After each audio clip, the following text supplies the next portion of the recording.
আমি এইখিনি যে দিছিলোঁ অলপ দেখিছেনে সিজিবলৈ ষ্টাৰ্ট হৈছে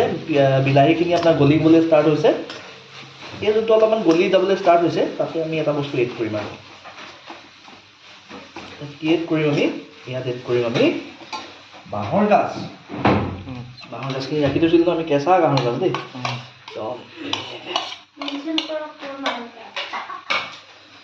মেনশ্যন এই বাঁহৰ গাজটো অৱশ্যে অকল আমাৰ ইয়াৰ পৰা অনা নহয় এইটো একদম তেজপুৰ সুদূৰ এইফালে মাজবাটৰ পৰা অনা মোৰ ধৰ্মপত্নী মোৰ প্ৰিয়তমা তন্ময়ী ঘৰৰ পৰা অনা তাই হেনো নিজ হাতেৰে বনাইছিলে তো আজি তাই ঘৰৰ পৰা লৈ আহিছিলে কাৰণে সেইখিনি ইউজ কৰিছোঁ আৰু ঠিক আছে আহিব সময়ত এৰি থৈ আহিলে এতিয়া মাকে দিব পঠাইছিলে অহা সময়ত এৰি থৈ আহিছিলে হয় আহিব দেখি